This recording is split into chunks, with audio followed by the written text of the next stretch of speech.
Good evening, everybody, and we are live. Excellent. On time as ever, Laura. Do you know what I mean? We like to keep this up, don't we? Well, that's even most professionals. Even when one of the old smiling faces lads, it doesn't put off. We had a issue. Zoom Yes, and it was a close call. we're competing. So, as you can see, we're joined this evening. The awesome foursome. Ian's off at the basketball tonight. And Shooting some hoops. From All Smiling Faces. Shooting some hoops. Is from the All Smiling Faces podcast is Deka. So, good evening, Deka. Welcome to ExtraTyne. How are you? I'm absolutely great. Thank you very much for having us on. It feels very different being on here. I've certainly got a better looking crowd like that I'm normally used to, so it's lovely to see you. Well, yeah. Well, you know. We're from Gateshead, you know what I mean? That seat's a belter, mate, Deka. I didn't have it to take my weight, but it's a belter. Thank you. I think I knock a few people sick sometimes for ending off swaying in it. Yeah. So, nice as ever, I've got a nice bottle of something behind us there. So, depending on how the night goes, we'll maybe open that. So, we'll see how we go. Champion. And as ever, we're joined by Laura and Razza. Laura, how are you doing? Welcome to the weekend. Yes, thank you. It's been a long one. I'll be happier next week. I'll be happier next Friday. Yeah, half term. Teachers will be absolutely buzzing. I know Paulie from Heaven will be cursing on Facebook because he hates it when the teachers start going on about half term and that. So it's like, why are we not allowed holidays? He's got a day off on Monday, I think. Oh, there yeah, you go. I can't take a day off on Monday. There you go. But you can just give them some colouring in, can't you, Laura? You know what I mean? Like, no, I that's can't. what we're doing, it? In that last week Teacher of training. training. Teacher training. Teacher training. And of course, the Deckham Dabazas, the Harlow Green. I kind of think of a player begin with H. Hughton. the Gateshead Gavilan is joining us as ever. Razza, how are you doing? How's your week been, mate? Being a really pop, I put me back out. So, you know, we had the delight of Tuesday night, obviously winning. Liam Gallagher back on the telly. Sam Fender winning the award. And then I've knocked me back. But hey-ho, I take having a bad back every week for 3 points every week. So there we go. Yeah. Are those incidents all linked to your bad back? Like, unfortunately not. No, I'd love to say, you know, it was like over celebrating or I've been working out, you know. Quite frankly, I've got no idea how I've done it, and that's really annoying because I don't know how I got a bad back. It's probably lazy-itis kicking in, so not to worry. Well, you're looking fit and well to me anyway, Razza. Thank you. Cheers. Champion. Right. So, lots to get through. Obviously, I know the lads on the All Smiling Faces podcast have kind of covered the Everton game, but it would be wrong of us not to at least touch on some of the events there and some of the subsequent stories that have come out after that game as well, and especially some of those some of the videos that the club have released as well about of the sort of those in-game moments, the like short 10-minute video. Obviously, Dan Ashworth has been muted as if he's going to be becoming our new director of football or director of football operations or whatever the technical term is for it these days. And injury news, Kieran Trippier not seen in a lot of the pictures as well, so we've got that to talk about. And a few other things as well. And of course, we'll be inducting, as you can see along the bottom, along the scroll there, a Londoner into our Hall of Fame.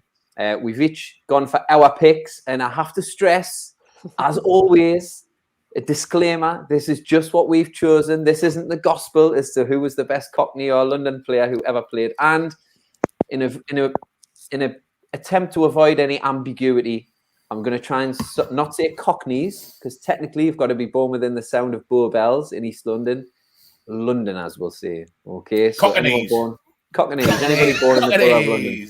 So, as always, thank you to those people for joining us. Just some early shouts. For those people who've joined us, we've got Tom. He's got an early shout for his favourite Londoner, which is his mum. Proper good northeast lad there, giving his mum a good shout out there. And we've got Rob Lee as well. I'm sure there'll be a few shouts for Rob Lee. Paul William, Super Marcellus Ferdinand. Paul William, evening loaf. Good lad. And Dave Eddie, all the way. I'm not sure if he's still in Tenerife. I have this image of Davey by the pool in Tenerife, just tweeting away while his lass is watching some tribute act to Journey or. We should do an end of season podcast to like Tenerife or Benidorm, something like that, you know. What an idea that would be, wouldn't it? Hey, that is not a bad shout at all. So good evening, and so we have got Deka, the garlic special aficionado. That's me, mate. That's me. Hey, Deka, I think I've given you a new name. Ah, yeah, I think that's the lad. No, it might not be. I don't know. It might be the lad inboxed us. That might be him. No, I don't know. Someone inboxed is asking where can I go to get a good garlic bread special from in South Shields. So I sent him a photograph of the front of the shop, and I did everything I could to make sure he gets the right one. So yeah, like her off Wish You Were Here. Is it Gloria Hannaford doing like a 2 hour? That might be my future show. You know what I mean? Just like tour in the UK doing garlic bread special reviews. Razza, I don't think we've ever talked about garlic bread specials. You know what? I used to love them. I take it it's just the garlic bread with the old kebab meat and chips and chili and garlic on the top. Aye, you've got it, mate. Yeah, garlic bread and cheese is preferably the better version, obviously. Deka, didn't be high cheese on your kebab meat, man. How well, no, it's garlic bread, cheese, and kebab, and then the chips and sacrilege. That mate, sacrilege. I'll have to get into another podcast. Yeah, a cheese and kebab free podcast, right? We'll see what we can do. So, before we get into those Londoners, we'll kind of go through what's happened this week. So, obviously, absolutely huge, gargantuan win on Tuesday night. I think we've probably all sat in the afterglow of that for the last few days.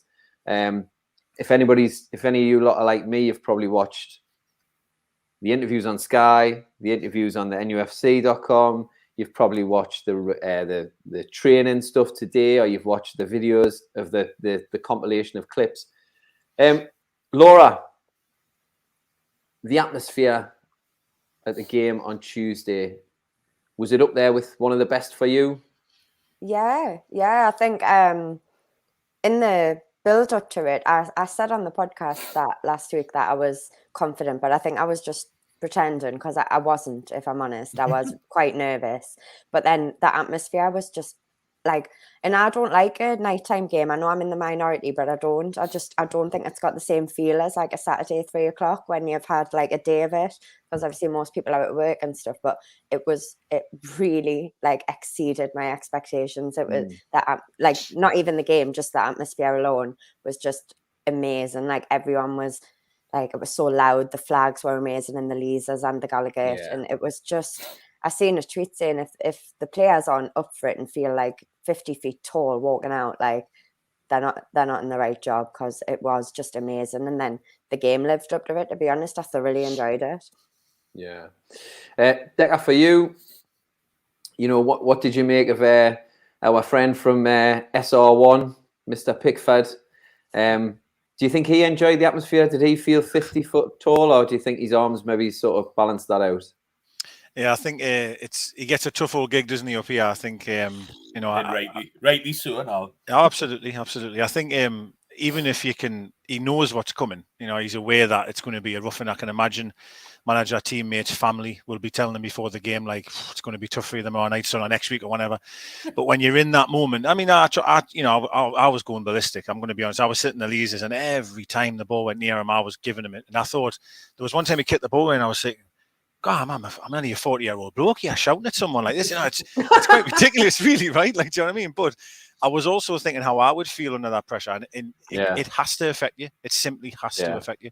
And we do a very good job of getting under his skin, which is great. Yeah. Razza, do you not think he should be a bit past this now? No, definitely not. He deserves everything that's hided him, because we're what I mean is, do you not think on his side, a bit like, when Shearer went, I know that, man, I would never directly compare the two players, but just as an example before I get jumped on, when Shearer would go to the Stadium of Light, he would be very, very tunnel vision, single-minded. I mean, it's like, hard to do with your mentality in it, like you say, Shearer's been at Old Trafford, Stadium of Light, dogs abuse, like horrible dogs abuse, We should have get off having little arms, not touching the crossbar. And like on the face of it, he's England's number one. He's classing the Euros. Well supported him, but will live rent free in his head every time he comes. Honestly, we're doing. He's gone as soon as he steps out of that white line. He's gone, and that's down to his mental toughness. Like he looks at you like say Shearer's, and you look at other players who take like. Say somebody like Ronaldo, he gets booed, and he's one of the best players, and they block it out, and they're able to either psychologist or whatever. If he has had any help out like that, then basically. It's not helping them because it does affect them massively all the time. I mean, I seen that one thing about the atmosphere the other night, I thought it was brilliant. War flags and the Leazers. I thought it really, because normally the Gallowgate's jumping in the Strawberry corners jumping, and you sometimes, when you're in the Gallowgate, you hear bits and bobs of like sort of noise from the Leazers, but the whole place was jumping the other night, and it was brilliant, and it did make a massive difference. I think I seen a comment somebody had put there's a video of the lads coming out of the tunnel, and you see the surfer flag go up. Somebody mentions, if this was Dortmund or Liverpool, it would be all over the shop. People wouldn't shut up about it because it's Newcastle and they hate because we've got all the money now. It's kind of just slipped under the carpet. But Pickford, what can you say? I love him. I think he's just brilliant. And hats off to the Gadget who went dressed as a dinosaur as well. I mean, you can just imagine to get the 21. Some looks on the bus when you get there dressed as a dinosaur, man. Absolutely brilliant. I think on the Pickford thing, just quickly, I think as much as I'd said to me dad, I was like, God, you thought he would have grown up by now. He's played in the Euros and that pressure and penalty shootout, etc. But I think it also, and I'm not defending him, it shows how normal he is, and he genuinely supports Sunderland, and that hate for us, because right, he was proper rattled. And I think anywhere else, big pressure games, I think his mental toughness is there. I think he's all right. It showed that in the Euros. Come to Newcastle from his rival, who he genuinely, and I think do you think? Do you think? I only just thought of this now. Do you think because of the position he plays, you mentioned Ronaldo and other players, I feel like most of the time they're involved in the game all the time, whereas being a goalkeeper, he's just standing there, right? He hear it all the time. It's behind him all the time. Yeah, and I think that could be difficult. Yeah. I mean, moving on from Mr. Pickford there, but there was so many great moments in the game. Obviously, Trippier's free kick, which was an absolute belter, and now the song has slightly changed now to Kieran Trippier. Although he went around the wall, but we'll take over the wall. Why let the truth get in the way of a good song? But there was some really, really important moments in that game for me, and Paul's brought this one up. That tackle by Lascelles on Townsend, I mean, it came out of Blakelaw, didn't it? I mean, where did that run start to do that tackle? It's a one-day timed it on time, actually. I mean, that was enough. He did it twice, to be fair. He did it twice. Yeah. Obviously, the second one was the one. It's one of them you can almost, when you're watching it back, you can hear the anticipation of the crowd, while he's starting to trot over. And then it's like we've scored a goal when he does when he cleans them out, and it's good. Fair play to Townsend. He took it and he didn't roll around. He didn't make a big deal of it. It was a hard tackle, and probably they're a bit of a dying breed, those tackles. Another tackle I kind of would just want to touch on that I thought at the time was like Lascelles, I thought was a great tackle, but having seen some of the footage back and then listening to a couple of things on the BBC and a couple of other places here and there, Razza, you would have seen that Shelby tackle on. I think I sent you a message. Saying he was quite lucky, When I watched it, I thought that's not too bad, that. But then you've got the beauty of obviously, Sky give it BT, give it the other slow down. And I mean, didn't get us wrong. Things always look worse, slowed down and stuff like that. But you always panic with Shelby because he's got that reputation. He's a bit of a hothead, and I think the referee. Well, I think VAR and the referee done with a favour, by just giving a free kick. Because if you look at the Everton players, their reaction, they're foaming, they're thinking, he should be walking here. And you know what? I think if the referee, if he had sent him off, that would have happened. Because I think he would have walked, because it was a bit dodgy, you know what I mean? And he needs to calm himself down, I mean, you look at Tottenham this season, he got a daft yellow card down in the Gallowgate corner, and then obviously he made a tackle he had to make when a kid was running through, and he got sent off. He needs to screw his loaf a bit. What about mental toughness in players, and he seems to just gone at times. So. Do you think, Laura? I mean, after that tackle, I was worried. I was like Razza on tenterhooks, thinking he's going to go. But were you impressed with the way that he managed himself through the game? And actually, I thought he was outstanding personally, but what did you make of how he handled the rest of the game after that? Yeah, I think just touching on what Razza said about his mental, like, because he does lose the plot and he does go off the handle. I think he maybe realised he was lucky, and I think that shows how far he's come and how to think, actually, no, screw your head back on, get back in the game, because I don't want to do anything stupid here. Because I think he's one of these, bit like Pickford, but in the opposite way with the atmosphere. He gets so worked up. Hyped up. Hyped up is the correct phrase, worked up, whatever. Same thing. Yeah. Thanks, Deka. So I was very impressed with him. But touching on the Lascelles thing as well, I think I heard Deka say on Monday about how everyone had been like torn into him and saying like he's at the end. And I think, and I'm not disagreeing with you, Deka, but I just think that yes, he had a great game and that's great. And yes, he is coming to the end of his career at Newcastle and it's a shame, but one game isn't going to change that. And I think give credit where it's due. He had a brilliant game, but I still think he's past it, even though he had that one game that was good. No, I agree. Deka, I suppose the big blockbuster moment for me in the game was obviously Trippier's goal, and you being in the Leazers, seeing how that lined up, like, what were your thoughts? Did you have a feeling about when he lined it up, or did you think Target might have had a pop at it? Yeah, well, everyone behind me and Matty was saying Target because it was more for a left footer. Yeah. Personally, I said Trippier straight away just because of Trippier's performance that night and how much he's in charge of everybody.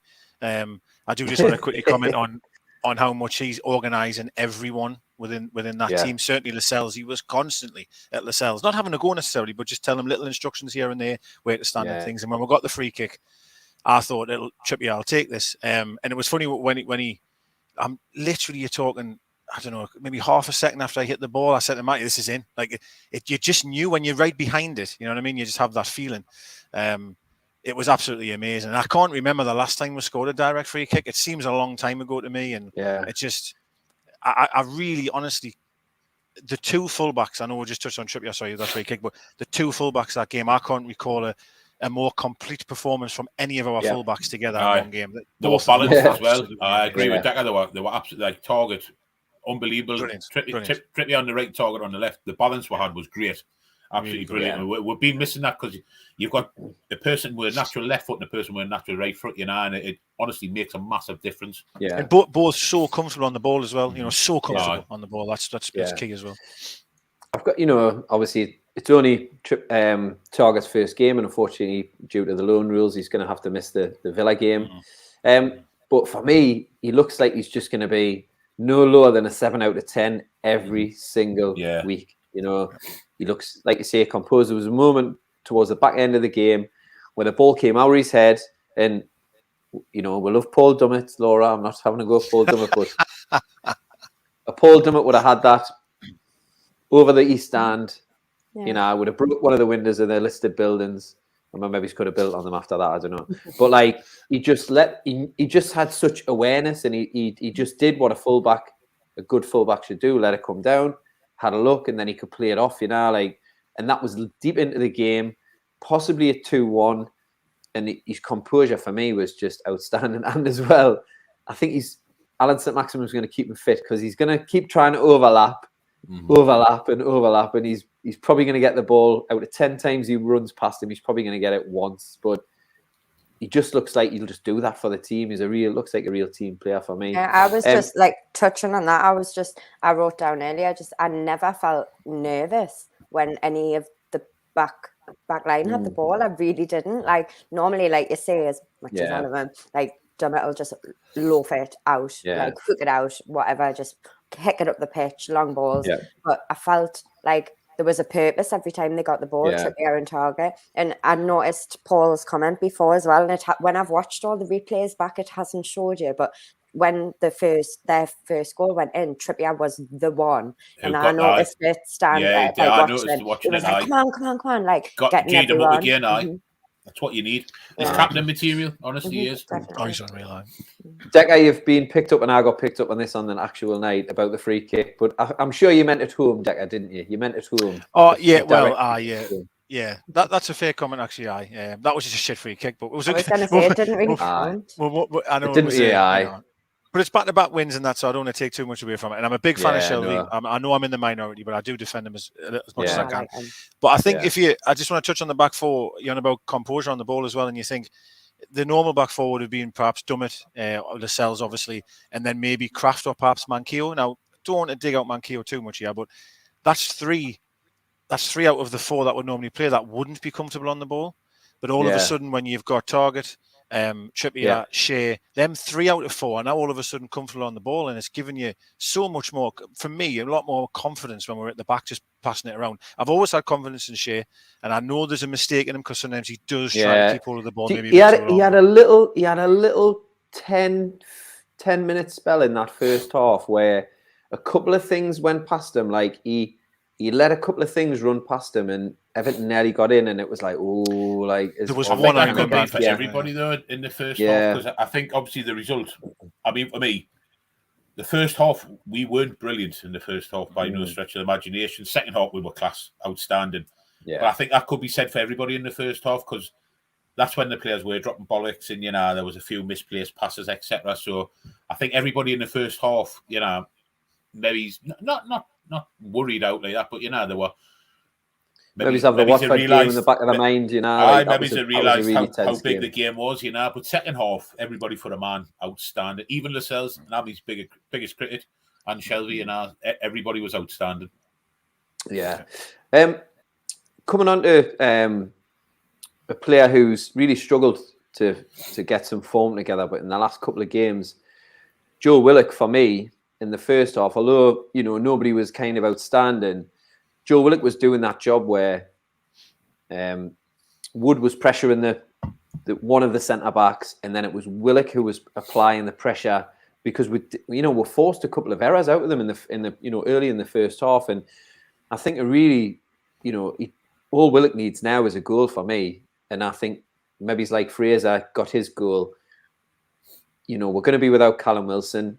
Wood's not going to get you loads and loads of goals, but it looks to me like, or it feels like, Wood is going to be supported by Willock, by Fraser, hopefully with a few goals. And I thought Willock was in this, and then the second half, I thought he was absolutely outstanding. Laura, what did you make of Willock and maybe Fraser as well? Really great performances from those two. Yeah, I definitely wrote Willock down as being like great, and want to mention, I think I've kind of blocked out the first half because it not much as I can remember happened. It was more like, as I said, the second half was brilliant, and I think Willock's goal's coming, and I hope it comes soon. I mean, he's had chances in both Leeds and Tuesday's game now, and I just think a bit like you say, like Fraser, once he gets that, then hopefully he can kick on, because his confidence, look, even just in that one game on Tuesday, his confidence looked like a completely different player. He was like pressuring more, pushing forward more, getting in the box more, getting more chances. Like, what was that? Was it him that caused was it the second? Which goal? Yeah, well, he robbed Dele Alli, who, by the way, have we just as a side note, have we dodged a massive bullet, Deka, do you think, with Dele Alli? I honestly don't think we're ever in for him. I think it was just paper talk, and just they were joining dots that were there. They were technically there, but I don't honestly think we were after him. And in the environment that Howe's trying to create and is clearly creating, Ali's not the type of character that we want in there. So I don't think we want him, to be honest. Yeah. I was. I mean, when both of those, when Ali came on, a lot, probably like a lot of years, a lot of people around you were like, "Oh, he's Yawagan. He's going to score against," because we, but in the second half, there's no exaggeration. I completely forgot he was playing, and then so then when Joe wanted to bring him at the end. Oh well, apparently he did. Apparently he did. Well, he did or he didn't. But he's a shit house, isn't he? Like I said, he's not the person you're going to bring into the club. He's arrogant.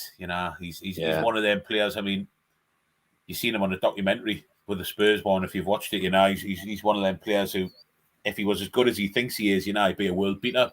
Yeah. And there's reasons he's not performing with like the Harry Kane and stuff like that at Tottenham. And I agree with Deka. I think Eddie Howe, as we spoke about it on this podcast a few times, you check things out, you see what they're like. So in their personal life, I don't think we were ever in for him. He would rock the boat too much.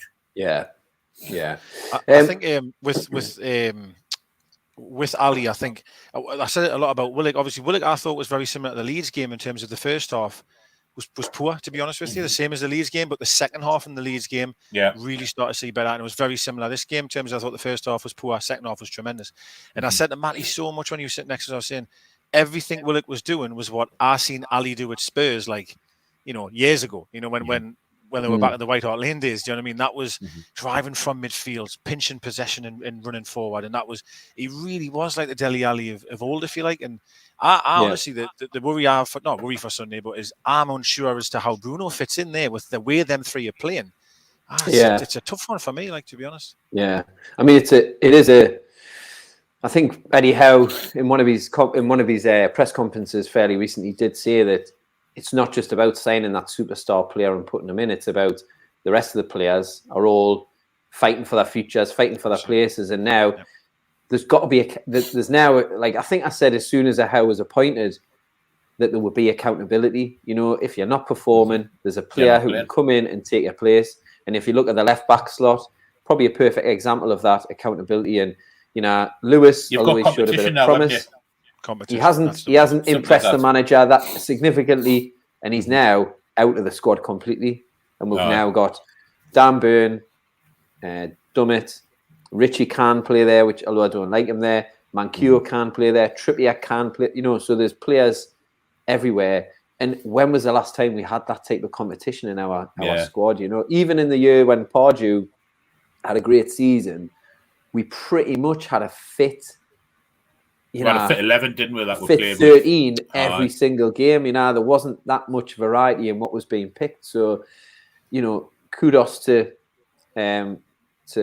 Eddie Howe for creating that atmosphere, I guess, and creating that sense of competition. And even it was nice to see when Murphy came on. He looked a bit more confident. I think he's a player with possibilities, but he lacks a lot of confidence. So you think of Almiron? Almiron can't even. Like, he's not even in no one ever talks about him anymore. And Almiron was one not so long ago, was starting every single game.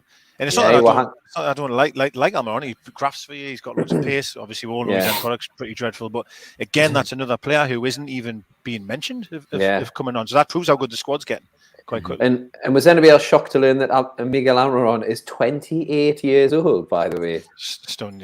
Still doing his paper run, didn't he? What is going on there? He looks like... the kid from the In-Betweeners, pulls Jay's pants down in the In-Betweeners. Oh, yeah, 1,000,000%. That's him, yeah. In the holiday thing, in the pool. Yeah. I'm going to have to find a picture of him now.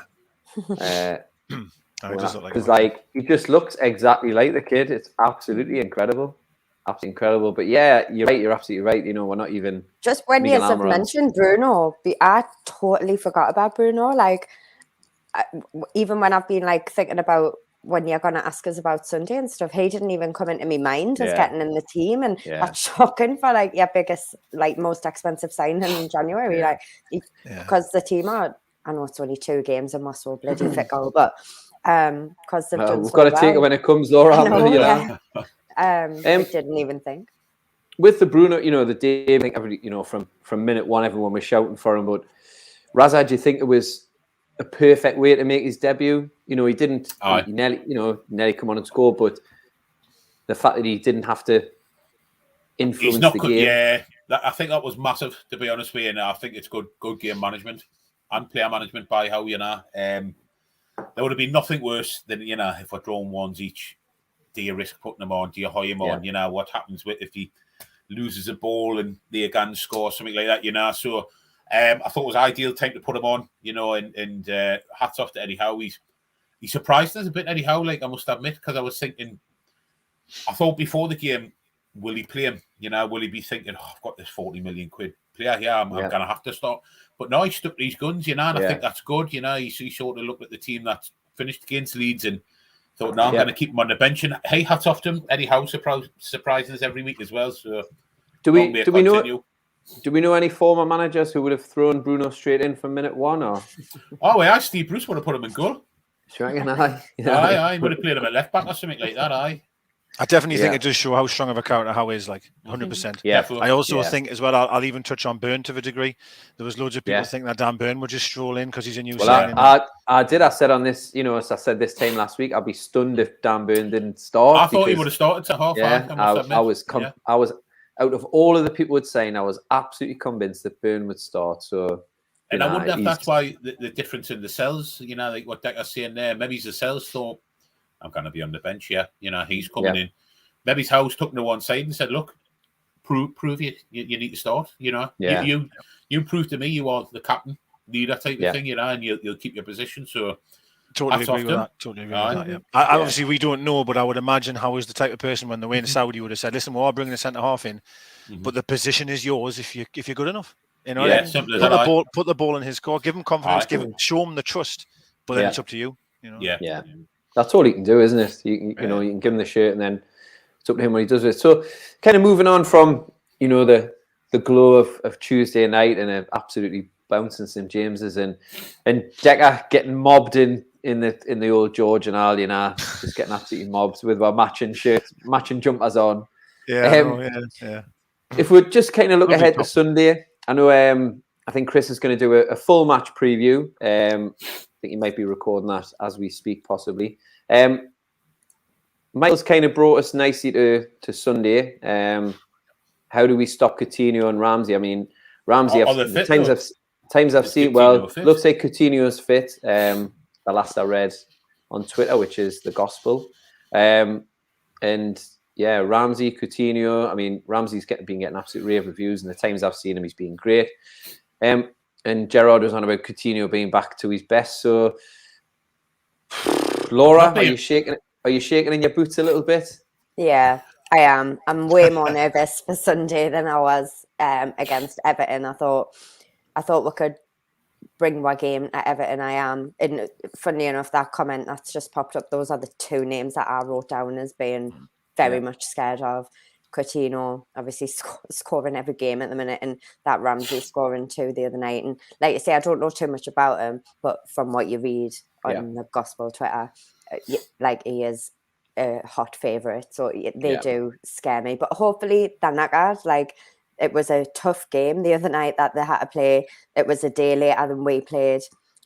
Hopefully we've got that confidence from the past two games. We're on a winning streak, dare I say it. Yeah, well, the lads have got the bit between their teeth. And the crowd at the minute, I know it's a proper cliche, but it really plays a massive part in it. Yeah. Really played it. Definitely. And I always thought that was a load of shite, but it really, everyone is talking about it, not just us who are biased.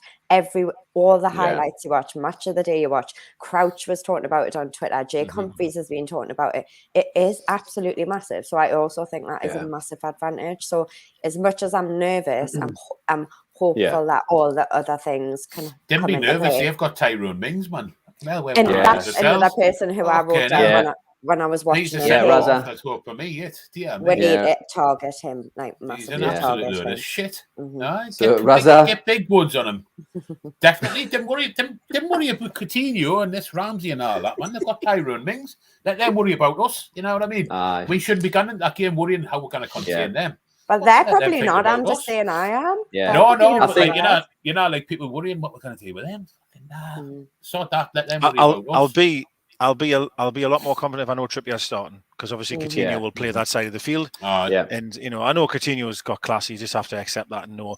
But you look at Maxi, as much as we're worried about Coutinho, I guarantee them will be panicking about They'll Maxi. Be shitting about it. Of course. And I think, to be fair, out of the two games, I actually thought we'd get beat off Everton, but out of the two games, I was more worried about Villa. I think Gerard's done a good job there. In all fairness, he's only been there a little while, but he's doing well. They've got good players. They have got a good team. But I watched them against Leeds. I watched them the other night. They conceded three goals. We leading 3-1, so they're obviously gettable. They're definitely. They're definitely. In terms of our form, I mean, we haven't lost in 4 Premier League games. We've drawn 2 and won 2. It's all about momentum. And to go back to what Laura said about the atmosphere, we haven't seen this kind of cauldron atmosphere where normally, in fairness, I can imagine it being tough on us, the home players playing at St James's, because it's been negative for a long time, it has, and players probably didn't want to get on the ball, didn't want to express themselves, but now I think we've totally flipped that. Like, and I think now, I bet Maxi and that can't wait to get out. Can't wait to get out. I was thinking today, and I think we're possibly like the only team that could ever say this in our position. We're literally like just above the bottom three, I think, at the minute. I think teams will be scared to come to us at the minute, which is mad to say, sitting where we're sitting. But I think we're a team that people would look at and think, I really don't want to go there. At the moment, right now. you don't want to go there, do you?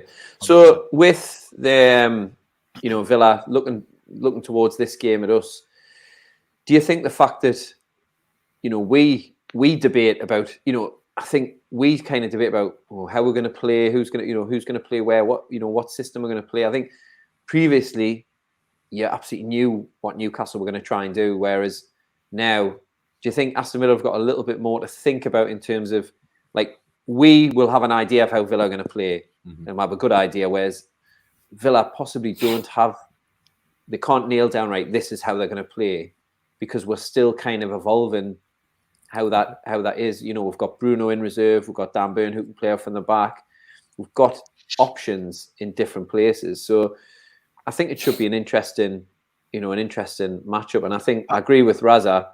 We should be looking to just get at them. See what they've got. Because another thing as well, Roger, is like, I think a lot of Villa, for example. I know that their form at our place hasn't been great, but I think what's going to shock a lot of teams that we're coming up against now is our intensity in the aggression, the pressing. That isn't the Newcastle that them are used to playing. The Newcastle that quite passive, weren't we? We're very passive in games, sitting back, being passive. All right, hard to break down, all the rest of it. But now it's like we are pressing the opposition into mistakes. We're into the challenge all the time, and I think that's what teams will be really surprised at when they play against. We're thinking, "Whoa, this is a different Newcastle." You know what I mean? So, and it's the Newcastle we've wanted to see for ages. That's the one we believe we can play like, and we're starting to see it, which is great. Yeah, I mean, I'm stunned at the team at the start of the season that was, we would regularly chat on here, and I knew, the Always My Faces lads would talk about how unfit our players were,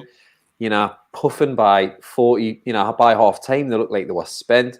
And I think, a lot of credit's got to go to clearly Eddie Howe, but his backroom staff in getting those players as fit. John Joe Shelby lasting, I thought he'd be off for Bruno, but he made the full game. And it's amazing what you do when you train every day, isn't it? You know what I mean? Cracking, cracking. So under Bruce, we trained about 3 times a week, didn't it? You know what I mean? And proof's in the pudding. Look at them now. Look at them now with a manager and a backroom staff who's organised, got them in. Like a normal team should be. Yeah, that's a difference. You know what I mean? It's not rocket science. Kind of just going back to the Villa lineup. Coutinho looks like he had a little bit of cramp, so he's played up Buendia, who has been fairly effective from them. The Argentinian, he looks like he possibly could be out, but they've also got the centre half got sent off, didn't he, as well? 2 yellow cards, so he missed the game. Yeah, is that Konsa? Yes, I believe. I've always liked him when I've seen him play. I was quite surprised he's English, and I was quite surprised that Mings was called up for England and he wasn't. I think he looked like a better one of the two. So, Michael's agreeing with you about them. They're being vulnerable, and Trippier being available. He's massively important. So, we don't know about Trippier, but we do know about Matt Targett. Laura, in terms of replacing Matt Targett for that game, who would your choice be? Who do you think you would throw in there? Well, not throw in there. You would place in there carefully to carry out Eddie Howe's instructions. Who would you put in there, do you reckon? Well, hopefully for me, if he's keeping it the way you thought about Mankio, if I said that wrong. When you read Mankio, that's all right. Mankio. Yeah. There is 2 L's in there, also. If I want to say Mankio, I can't. I'll just call him Mankey, as I think I've heard it on a couple of the training videos. So you go with Mankey. Anybody else? Deka, who would you put in there? It has to be him. And I'm basing it's pathetic to say this but the Leeds game he came on for, what was it, 15 minutes in that position, and he was outstanding, when he came on. brilliant. Obviously, to ask him to play a full game there is a bit different, but I think he's the one. I'm not a fan. I've seen people saying play Burnout there. I'm not a fan of that one, to be honest with you. I think we need a bit of legs there, a bit of pace, and I think Manquillo would be the one, to be honest. Personally. Yeah. Razza, same for you. Would you go with Manquillo if he's fit and available? More Cockneys. You go for Hartiger, would you? that flowing wig at the back, the mullet. I think I'm with Deka, actually.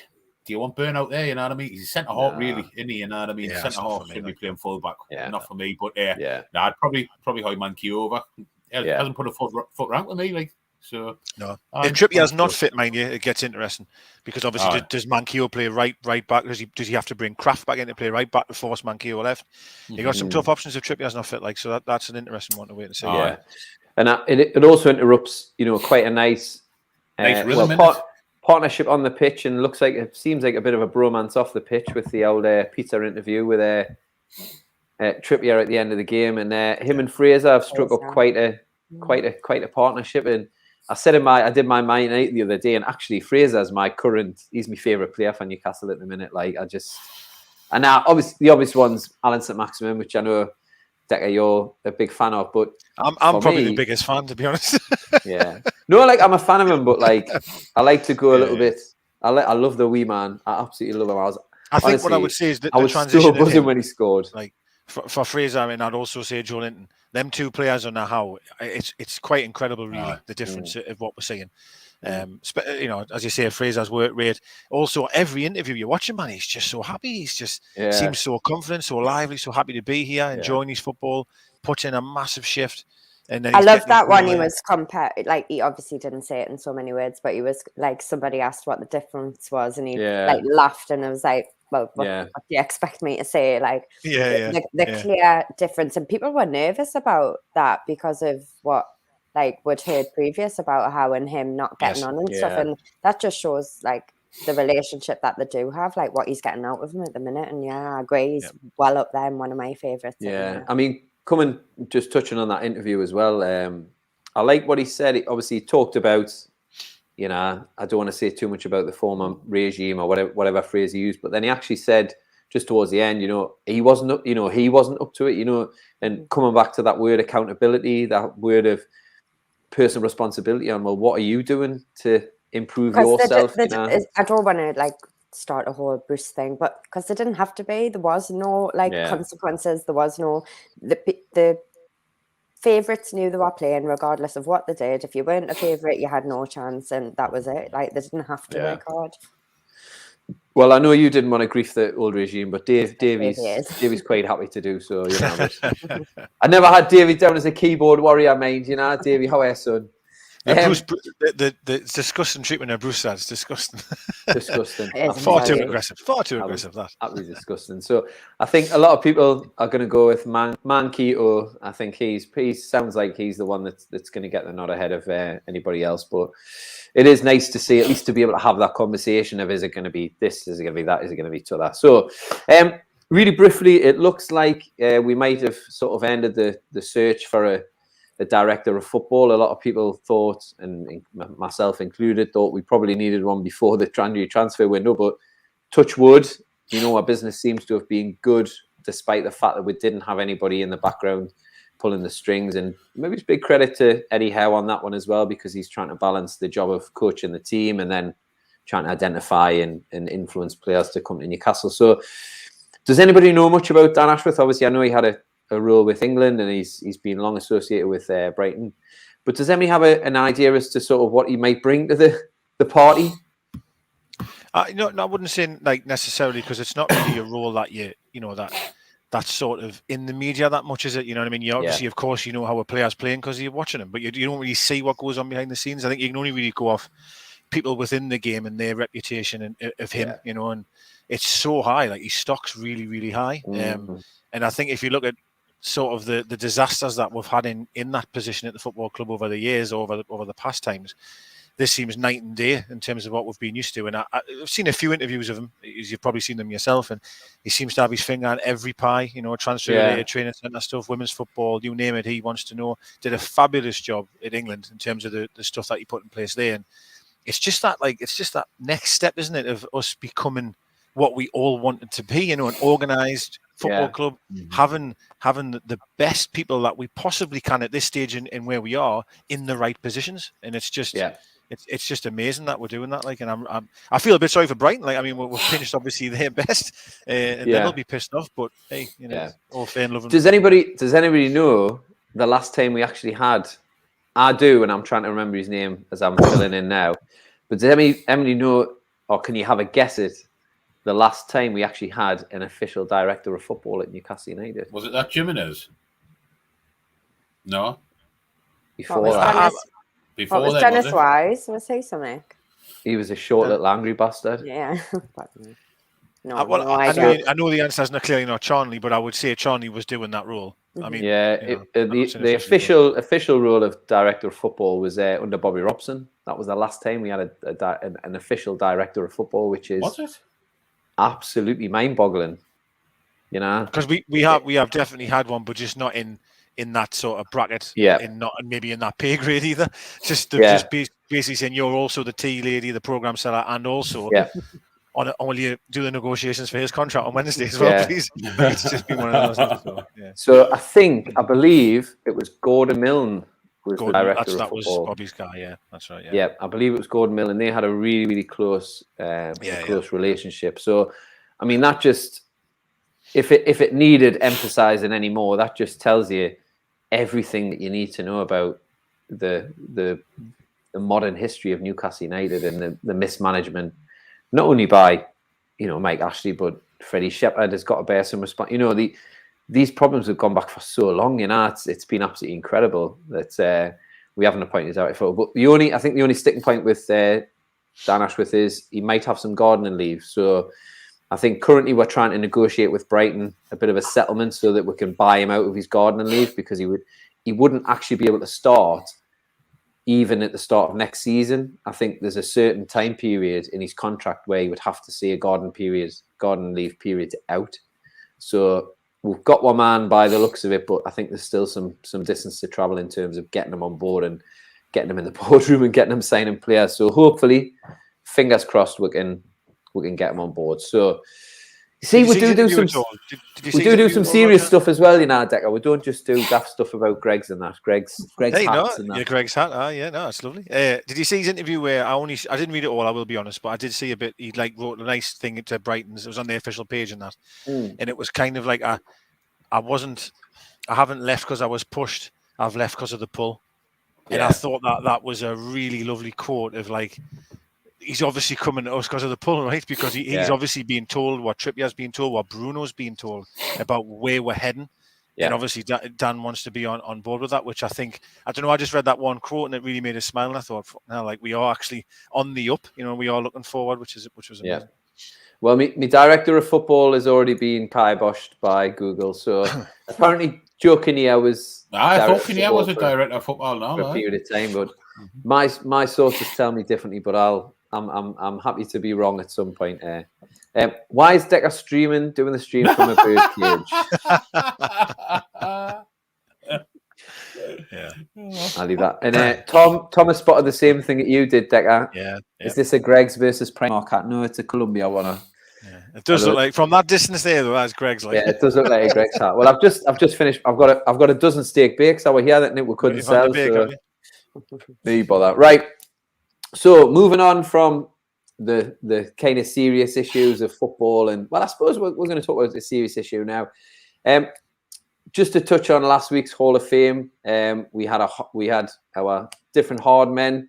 We had Mitrovic, Chiote, Alan Shearer, but Razza, you were the victor. So well done, Razza.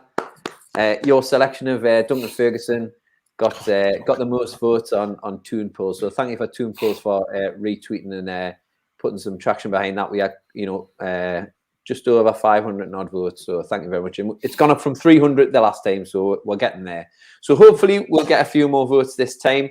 And You know, us Geordies are very, you know, we're much maligned in the press that we don't like Cockneys. We hate Cockneys, and the Cockney Mafia crack and all that carry on. So we thought that we'd lean into that, or lean against, possibly is probably the better phrase, lean against that opinion and decide who were our favourite Cockney players. Now, as a disclaimer, as I said at the start, as always, this is just our selection of people from London who weren't necessarily born to the sound of Bow Bells, but there are plenty other Cockneys that have graced the hallowed turf of St James's Park. So I suppose we'll do some honourable mentions before we get into our selections. A few that I've wrote down, and I know, Razza, you were a bit torn about this one, whether to choose your man, Gavin Peacock. So, Razza, I know he didn't make the cut in the end, but a few words on Gavin. I feel like he's dead. He's not dead. Don't worry, he's a pastor. No, he's not. He's a priest or something now, isn't he? He's a pastor. Aye. Seen the light and all that. Aye. No, Gavin Peacock growing up, you know, like him and Ned Kelly up front. Straight partnership and a half, you know. I mean, they dragged out the Championship and into the Premier League, you know. And now he's a man of God, you know what I mean? He went from playing God at St James's Park to being a man of God. So hats off to Gavin Peacock. Yeah. A couple others recently, sadly, passed away. Glenn Roeder. Deka. Glenn Roeder was a massive figure at Newcastle in two spells. A few words on Glenn Roeder from you and what you know, sort of his impact on Newcastle as a player and as a manager. In terms of a player, obviously, it was, to be fair, it was before my time, if I'm honest with you. Obviously, I knew he played for, of course. But I honestly think he did a great job when he came in as manager, because he wasn't really the person that, from what I remember at that time, that we expected or particularly maybe wanted, and he got the job. Yeah, you're right. He got the job at a very difficult time. Was it was it when Souness was sacked? He was doing the youth setup, wasn't he? That's right. Yes, he was promoted from there. He brought quite a few kids through. You know, he speak highly of him. And he looked after Gaza. That's right. He got on really well with Andy Carroll as well. Like he was his kind of like mentor, if you like. I know that's all I basically know about that. He just seems such a gentleman as well. Like in his interviews, every time he spoke about the club, he knew how much of a privilege it was, obviously, to manage the club. And I always remember the Sunderland away. You know, the Sunderland away, he was in charge. I remember that game, how much that obviously meant to him at that time. And him and Shearer, I'm sure I remember Shearer at times was almost on the sideline with him when he was injured and things like that. And I think he was just a legend, wasn't he? And you could see that when he sadly passed away. Yeah, the reaction on all social media stuff, the reaction was unbelievable. For him, and he was a legend, no question. Yeah, he came across as a great guy, great man. Another one, I suppose, while we're talking on managers, Chrissy Hughton. Laura, I'm sure you have fond memories of old Chrissy Hughton. You know, great guy. Good time supporting Newcastle with Chris Hughton. What are your thoughts on Chris Hughton? I think as an honourable mention. What years was he manager? Just remind. Well, I think he had two spells as manager, and then caretaker, and then the longest one was 2000 and. Got promoted, didn't he? We won the championship. Yeah, and then we'll come up. Because I was just trying to work it out. I think he was like when I was just getting me season tickets. So my memories of him are very fond. I didn't even realise he was a Cockney until you mentioned him before the Forest Gate, right in there, Forest Gate in London. But he's up there with one of, like, just again a bit like Roeder, just a very nice guy, goes under the radar, just really nice bloke who. For me, like my age and when I got my season ticket, a lot of good memories came under Hughton for me. Yeah, and again, very similar. It came in at a very difficult time as well. Like, I mean, I'd been relegated, and that was a really dark, bad time, wasn't it? It really was. Yeah, and he led with the promotion. He then led with with Sunderland 5-1. We won at the Emirates the week after that. Like, I remember all them times thinking, what a job he's done. And obviously, unfortunately, it went sour towards the end. And the worst thing was we were chanting his name at St James's, wasn't it? You know, we were showing him he was appreciated, and actually hated it. Actually hated the fact that these bastards actually like him. They're not meant to like him. And that's when he got the Evo. I think that they expected him to be a yes man, didn't they? You know, they expected him, but he was real. He had a real steel about him, you know, a real sort of like, oh fucking hell, like like he seemed to have this sort of like confidence, this this strength, The sour part was over the bonus in the contract, wasn't it? Where Ashley obviously give him the sheet of paper and says, right, get the players to sign that. And he couldn't get that when that kicked off. The senior players wouldn't sign it. Like, so your Harper, your Nolan, Barton just said, no, that's a piss take. And then thought, well, you haven't got the power, you're not a leader type of thing, and the bin them, which was awful. It was absolutely awful. The way, much like pretty much everything else that they did, it was he wasn't willing to be the puppet like Mark. Every time he came back to the club as well, every time he came back, he got a hero's welcome. Got a great reception. And I loved some of the pictures where you get off the bus and you walk up the steps towards coming into the stadium. Everyone was there, and I think for Hughton himself, that must be an amazing feeling, to be remembered like that. And he deserves it. And he probably didn't. I don't know. He's very unassuming, so maybe he probably didn't think that he had that much of a impact, that he would have that impact, or he would have that favour with the fans that he would come in. And Roger, it goes to your point that you've said right at the start of this little segment, which I know we're going to continue, is about that where apparently you don't like Cockneys. Exactly. We're liking someone like Chris Hughton, who, which, let's be fair, right, isn't the biggest name in football by any stretch, but he got us. He understood the club. He loved the fans. He tried his best. And that's all we want. It's all we want. Doesn't matter where you're from, what colour you are, whatever you are, as long as you get us and you try your best for us, we'll love you forever. It's forever as simple as that. Aye. Simple as that. So very quickly, I'm just going to mention a couple of names because I know there's somebody who will. So a couple of names that sprung to mind for me was Parker, another Cockney a Londoner who was one of our captains. And I was having a look, there's quite a few captains of Newcastle have been Londoners as well. Obviously, Rhoda, Scott Parker, players like Lee Bowyer. He was a Londoner, and a couple of mentions of a player that I think none of us will remember, or none of us will even know probably, is Paul Goddard. Apparently, a couple of mentions on Twitter. I got Mark A. Thompson. He mentioned Paul Goddard, and then later up we've got Mark there. Paul Goddard won fans over at the time, and David Crone as well. He mentioned Paul Goddard. So maybe we'll have to do a bit of boning up on Paul Goddard and see what the fuss is all about. I think he only played for us for a couple of seasons, but he's obviously made an impact. What position was he, Mark Ritchie there? What position was Paul Goddard? Because I'll be honest, I haven't. Let's find him. Goddard, English footballer. There we go. Signed him from. Well, he played for England, Queen's Park Rangers, and he came to Newcastle, and he was a striker. There you go. So there you go. He was a striker. When did we sign him, Roger? 1986. He was here 86 to 88. 61 league games, 19 goals. So must have been a grafter. Then. Must have been a grafter, right? Must have been. God bless Twitter and God bless Wikipedia. Right? Yeah, there you go. Centre forward. And he was called a Sarge. Oh, apparently Tom thinks he's a midfielder, but he's down as a maybe we'll do Joe Linton. Sorry, I was just going to say that. Maybe he was an 80s version of our very favourite Joe Linton. So there we go. Right. So I'm sure I've missed some out, and please feel free to at me and let us have it. I'm used to it now. Just really quickly, actually, before we get on ours, the current crop of Cockneys. A couple of them are out the squad, as in Hayden and Clark at the moment. But John Joe Shelby, Romford, East London, Dwight Gale, Walthamstow, home of East 17, obviously, as I'm sure you'll all fondly remember. Razza, I know you were a big fan of the House of Love. Joe. Let's just give me the fingers, he did. Everybody. Show them load of shite. Getting 17 soft as shite. Not a pack and Joe Willock from Waltham Forest as well. You've got staying on that day, though, surely. Absolute pile of shite. No, was that where they've got the white coats on at Christmas?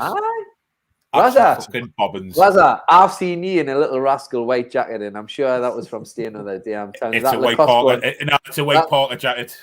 That Lacoste one. I've never kind of been in a little white jacket. I might look the size of the white. That Lacoste one. Have a word with yourself. Of course, it often gets forgotten because he's such a Geordie and he's a big fist pumper. But Stephen Taylor was, of course, born in Greenwich originally. Was he? So yeah, he was born in Greenwich. So he's a Londoner as well. So I would have definitely got grief if I missed him out. And so there we go. So let's get down to our picks then. I think we'll go because Deka, you're our guest. We'll go with you. We're going to go with you first. We're going to throw you in, chuck you in the deep end with your player who actually probably played a few stunning games in that shirt that you're wearing right now. Absolutely. Take it away, Deka. Who's your choice for our favourite Londoner? Well, that's why I vote actually for Robert Lee. Robert Lee for me was, without question, one of the best. 700 grand, £700,000 from Chart. Look at him, man. Oh, just amazing. Look at them legs. Yes, but an amazing player. I mean, 700 grand from Charlton at the time. I remember a few stories. I went to one of these like players' evening things, and I remember apparently it was Keegan that approached John Beresford and said, like, do you know a player that we could sign? And at that time, Robert Lee was a right winger, and when we signed him, he was a winger. Not like a Rule Fox style winger, but he just had everything. Like, do you know what I mean? Everything. He could use both feet. He wasn't one of these midfielders which, like, now you seem to have a position where if you're a defensive midfielder, that's all your job is. Your job is to win the ball back and just pass it. Rob Lee did everything. He was the complete midfielder. He was an attacking midfielder. He was a defensive midfielder. He was here for like 10 years. We signed him in I think it was 92, 93, 700 grand. And then came the time where Ruud Gullit just thought he wasn't good enough at all. Like, just totally banished him from the side. And then when Bobby Robson came back in, obviously... Do you think it was he didn't think he was good enough, or do you think he was... he didn't like those senior players. He was a prick, Gullit, wasn't he? Yeah, he was. I think a couple of things. I think obviously Rob Lee was very close with Shearer, and obviously we already know about the relationship between Gullit and Shearer. So I don't know if that played a part, but it probably did. But obviously, I know Gullit bought Kieran Dyer, and I feel as if he thought he was the replacement for Kieran Dyer, and he dropped Rob Lee out of the squad, didn't even give him a number. Exactly there. Rob Lee was a definition of box to box midfielder. Yeah.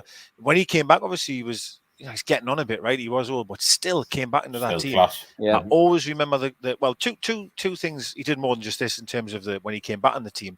But I always remember the goal at the semi-finals against Chelsea where Shearer whipped it from the header. What a lovely... I know we didn't win the game, but that was, for me, a lush redemption story of someone who has lost his shirt number, but just grafted away in the background. Robson came in, gave him his shirt, gave him 37 back, scores at Wembley for it. Was just amazing. And I remember one of my favourite Shearer goals were against Aston Villa at home, against Schmeichel.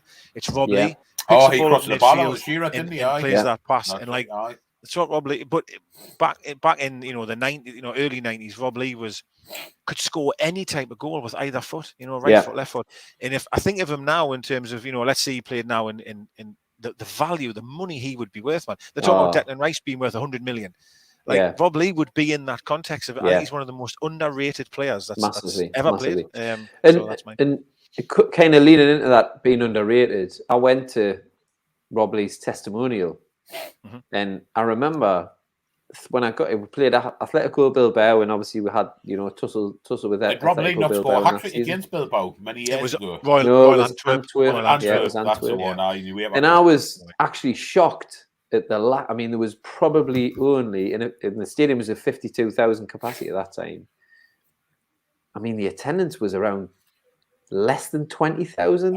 It was for Rob.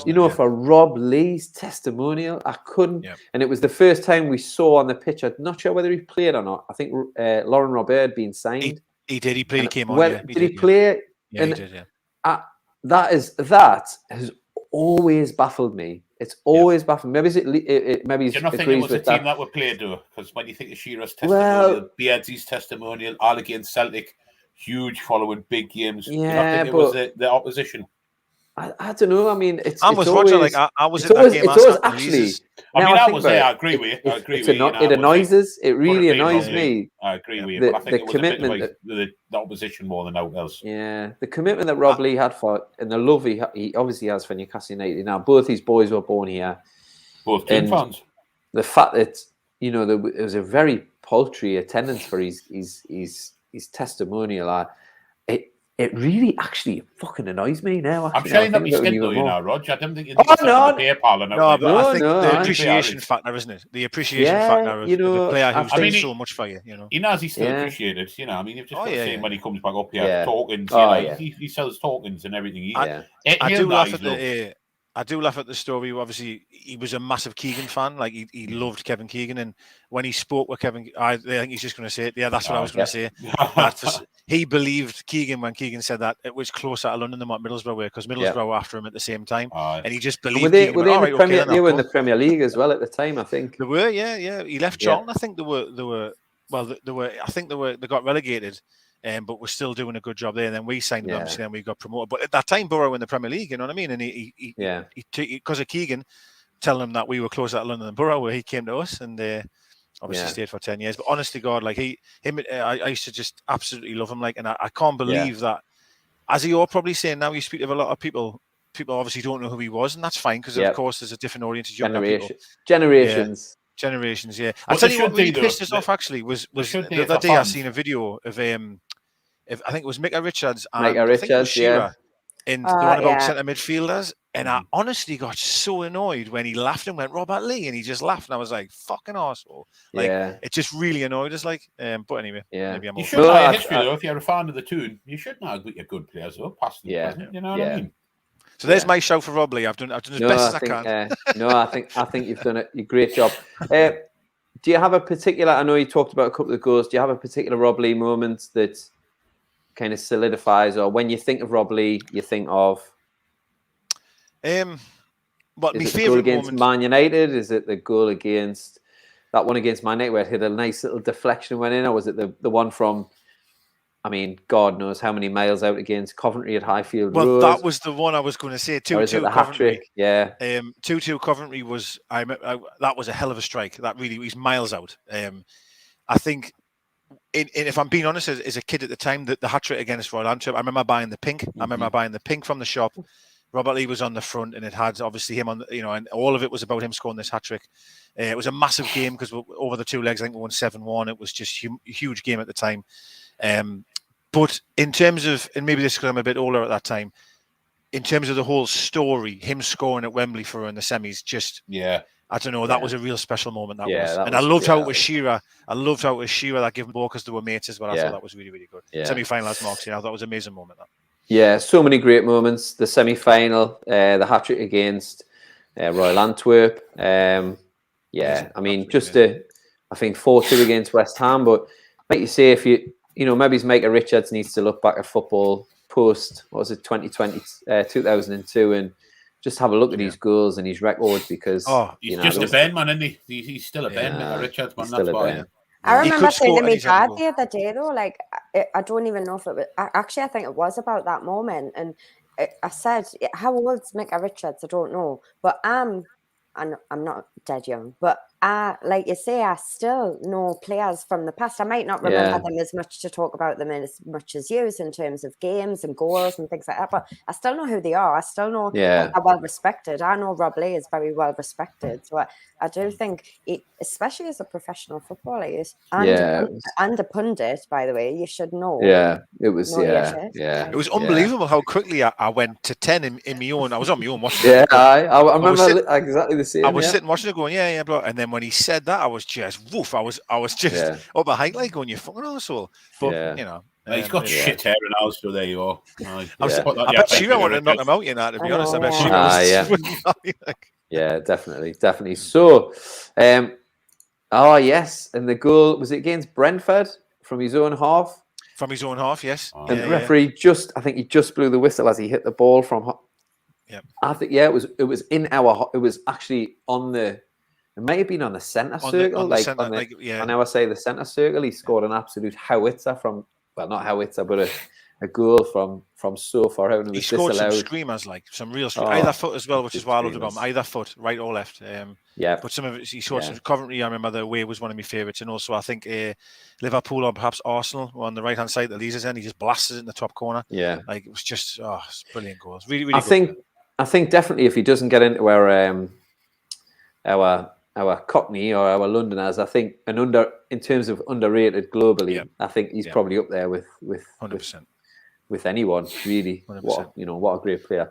Oh, you've convinced me now. Bloody hell. Sorry, thingy. So, Razza, hello. I'm gonna come to you. So we're gonna go on a little trip down memory lane with you. And this is more for me father, this one. And Loaf, actually, I've seen Loaf mention him before.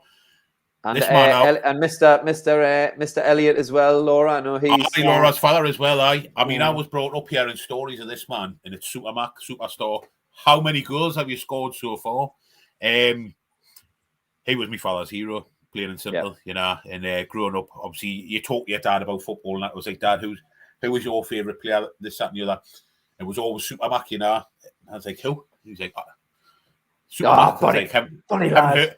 Haven't heard of him, and how come, showing me age now, how come the VHSs and that, you know, and I'm like, what's that top he's got on, fella, you know, it's like a woolly jumper, you know, but you look at the man, and he was just a beast of a centre forward, big shoulders, big legs, like I say, my dad's hero, so I brought up with tales of him, you know, we signed him, scored a hat-trick on his debut against Liverpool, got stretched that off, you know, but hard as nails, and reminiscing with my father and listening to like the tales, you know, my father, he was at Hillsborough with the 74 semi-final, and he always tells a tale, you know, Terry Hibbert's in the left-back position, and he just pings this ball because he knew Supermax running, and I think the centre-half may have been Colin Waldron, or possibly, my dad tells it brilliantly, he's hanging on Supermax's back, and he just brushes him off, and he sees, and he hits the ball that hard, it hits a goalkeeper, and a goalie fouls over, and Supermax just slots it in, you know, but I've heard that story of me, Dad. Honestly, Laura, you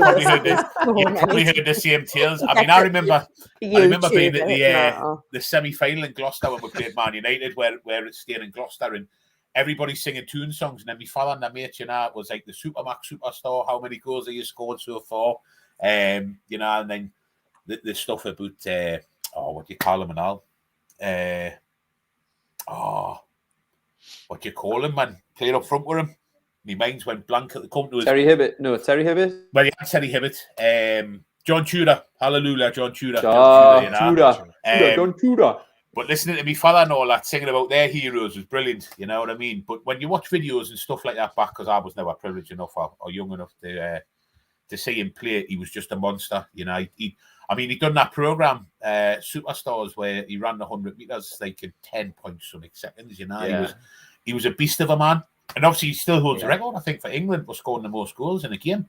He scored 5 against Cyprus. Was it Cyprus? Was it Cyprus? I was going to comment on that one there because if I remember rightly, they changed the scoreboard, didn't they? From England 5-0 to Malcolm Macdonald 5-0. It was like England. Is that right? There's not many players. That's never happened, I don't think, to be honest. So it was amazing. But it's I like I say. I mean, I've met him a couple of times. I've been privileged to be in his company, and he's just a lovely gentleman, you know. And but listening, Laura's probably the same. I can say I'm smiling there. It's when you listen to like. Because my hero is my father, and when I listen to my father talk with his heroes, it's something special. You know what I mean? Yeah. Supermac for me. So, love, get voting, and father, get voting. There you are. And he sounds like, when I've seen videos of Supermac and I've heard people talk about it, he sounds like he was a player that probably could have, you know, like he sounds like his skills are very transferable. To nowadays, you know, his first season he scored 30 goals and 52 appearances, you know, playing with a massive leather ball and on pitches that was shit, you know what I mean? And how much would he be worth these days? You know what I mean? Like, what would he be worth in the equivalent? You know, it's unbelievable. Yeah. I used to listen, as you all probably did, the Three Legends football phone back in the day. Yes. I used to absolutely love hearing, obviously, the banter between all of them. It was great. But Mark Macdonald especially, and he was very sort of cutthroat, I think, towards the strikers, but you can understand why when he's that good. As you mentioned, he's that good, and he, as you say, he's playing in them conditions with that type of ball and all the rest of it, and he's probably seeing people, in his opinion, that's playing on a billiard table. Do you know what I mean? Like the best conditions imaginable, and they're having a shocker. And it was, honestly, I used to love that show. Sorry, I went off a little bit of a tangent. No, it was great. It's a blast from the past. It's a belter show. I think that also, even Eric Gates was good crack, and he was good crack. He was. I think even that, the fact that he was, you know, he invested in the, you know, he went away, went Arsenal, Fulham, I think he was a manager at Fulham as well, possibly, but he came back to the region, and I think he married Brian Johnson's ex-wife, didn't he? There's a canny little tale. So he married Brian Johnson, AC/DC fame. He married his ex-wife, and Brian Johnson, years previous, of getting a Supermac shirt signed. And he sent the back to him all cut up into bits when he realised he married his ex-wife. I think Supermac wins this just for that story. To be honest. Well, there's I mean, he was an archetypal 1970s playboy player. You know, he played hard on the pitch and he played hard off the pitch. You know, why not? Why not? You know, there's plenty of stories floating about Super Mac and his escapades. And did he not rock up to his first? It was his first year of training, or when he signed for in a white Rolls Royce. Yeah, that's when he signed. That's what my father was on about as well. You know, and everybody thought really captured the imagination. Rolling up in the white Rolls Royce, but he had the goods to to wear. Yeah, sure he was the best. So yeah.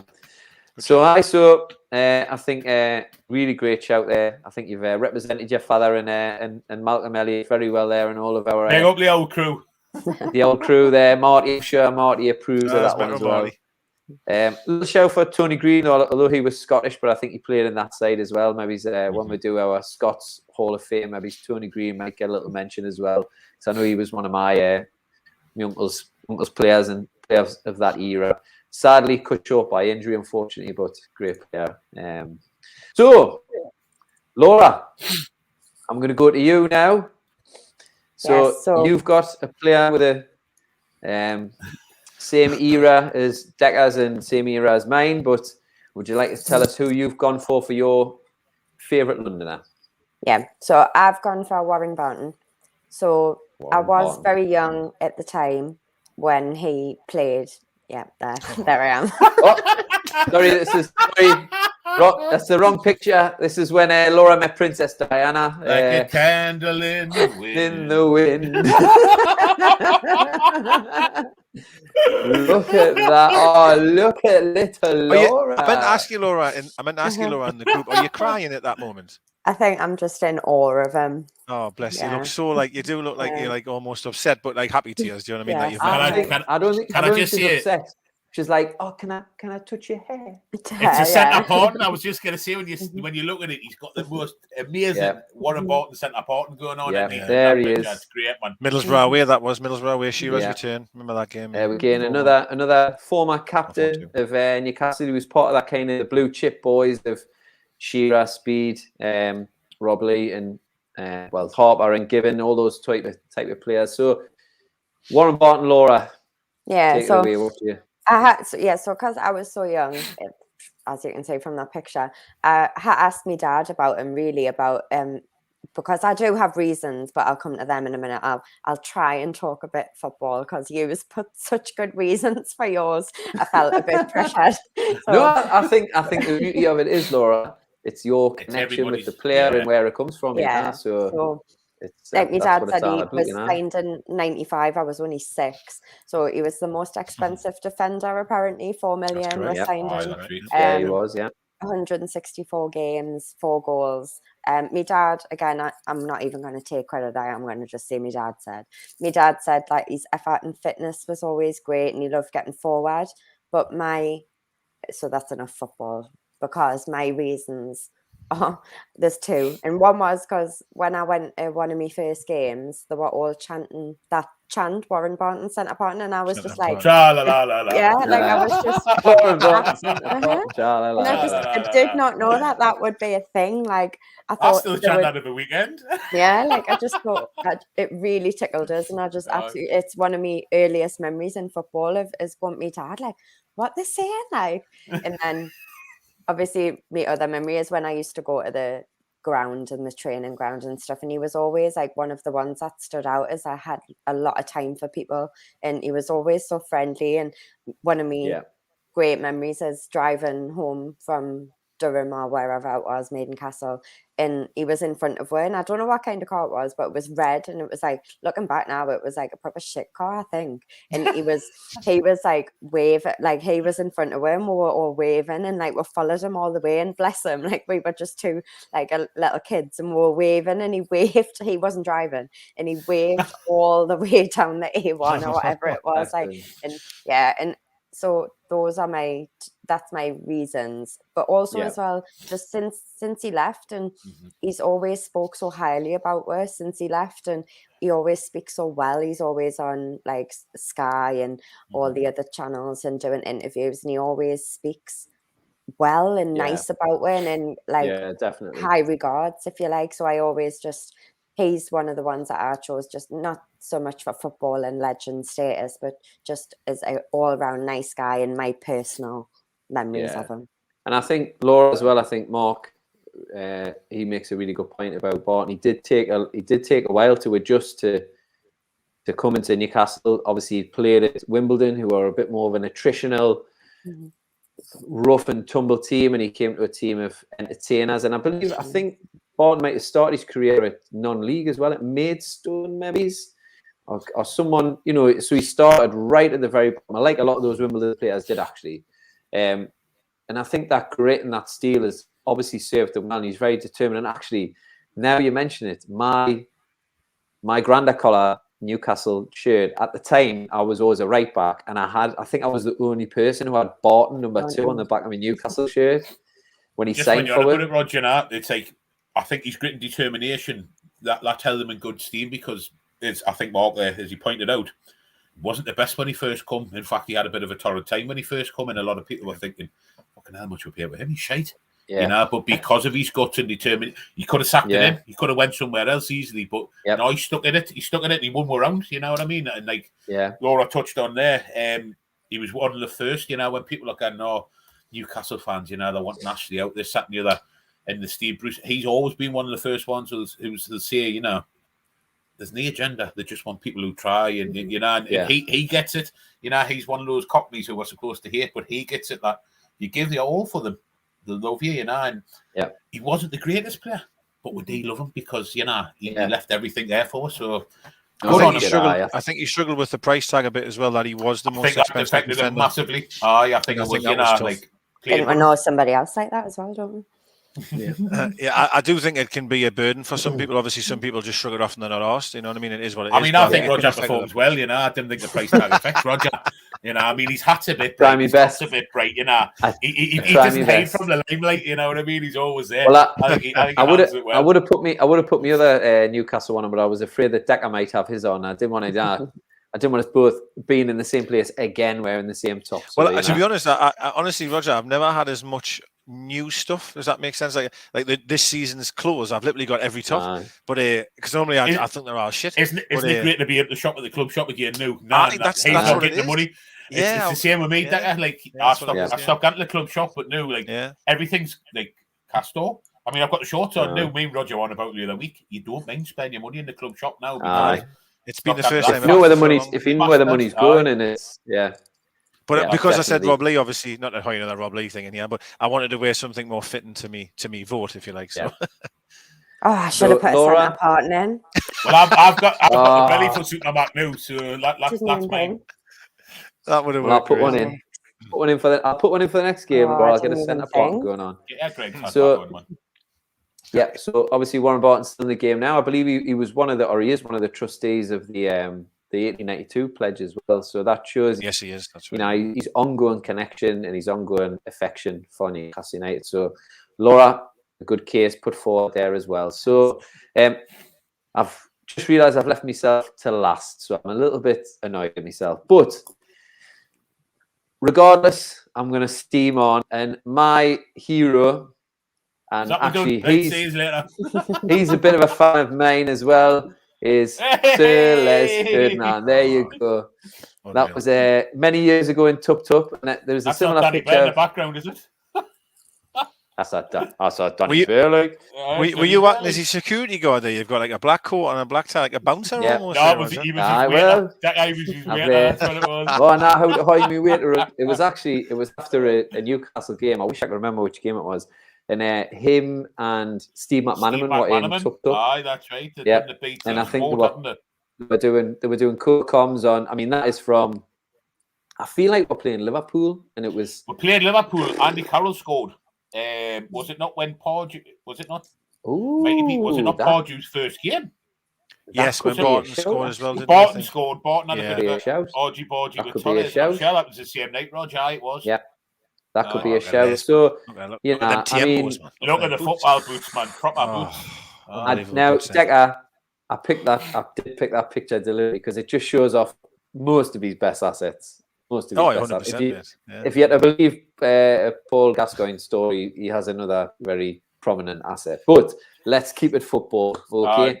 So let's. I thought that was it hitting the ball. I thought that was it, the asset that you're on about. So canny heavy. It's canny heavy. That's all I'll say. You know, I mean, despite the fact he only played for us for a couple of seasons, in the wake of actually, as what reflected on today, Deka, in the wake of Andy Cole leaving, and probably a special mention for him. We'll give him a quick mention before the end of the pod.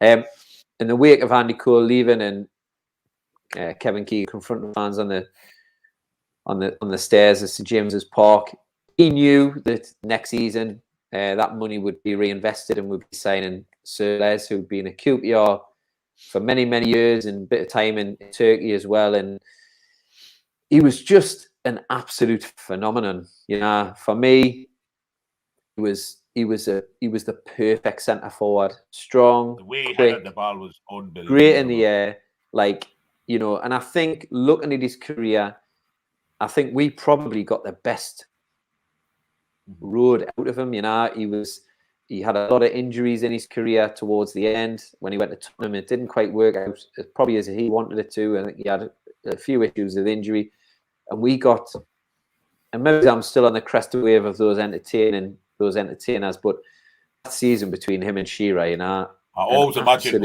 what it would have been like for another couple of seasons with him and Shearer together. Standing one, absolutely brilliant, incredible. You know, what a partnership. An absolute, like Dan says, an absolute colossal. You know, just he would hide himself in, but also he had those little deft touches as well. He could lob a keeper with a little chipper. You know, people see him as this big, burly, you know, banging it from 20 yards, heading it in, but actually he had a lovely touch on it. He's great with his feet. Rapid, absolutely fast. Fantastic player. And around the club as well, came across as, I'm sure probably Laura met him when he was down in the training ground. Such a lovely bloke. Whenever he speaks on the telly, he was me mum's favourite. Yeah. I think he was a lot of the ladies' I think he was a majority of the women's favourite. If I'm going to be perfectly honest. You know, and when he left, the circumstances in which he left, I'm sure he doesn't like, but he'd been kind of shown the door by the club, and they tried to crawl it back when Shearer got his terrible injury. But the way that he linked up with the wingers, Gillespie and Ginola, and were so close to winning the league before Shearer came in, and so close to, you know, I remember that game against Man United, he absolutely peppered Schmeichel, and we just couldn't score, you know. And hopefully, we'll have those. It still hurts us that game. It really does. Oh, it was horrendous, absolutely horrendous. I think as well. I spoke about was it Warren Barton coming in with the price tag of being heavy. I mean, Ferdinand coming as a replacement of Andy Cole. I mean, it doesn't get any 7 million we paid for him. 7 million. It doesn't get any heavier than that. You know, you're coming in to replace the king at that point, the right? Hero, the hero, you know. And what a job he did. I mean, he was unbelievable, man. He had everything. Yeah. He had everything. Yeah. Pace, power, as you've mentioned, deft touches, could score any goal. There's a goal, I could be wrong, it might be against Coventry, where he rounds the goalkeeper from about 30 yards. He's falling over. Yeah, man. It's an unbelievable finish, that. It really is. Yeah. But I mean, it's Supermac anyway, moving on. A kind of personal one. I've got a picture of Sir Les. I think he's just over there. He's just in that corner. I thought you were going to bring him up there. I thought you was going to go. No, you can just see him there. So that photograph is now. It's in me. That photograph's now in my tune room. Before. How you come out, Les? How you come out now? I tried to trump his all. He's here. Singing live, it's Les Ferdinand. So it's every time. We used to have him on the stairs, so we've got like all these. I beg your pardon. Hey, it's at 9 o'clock here, Harry. Carry on.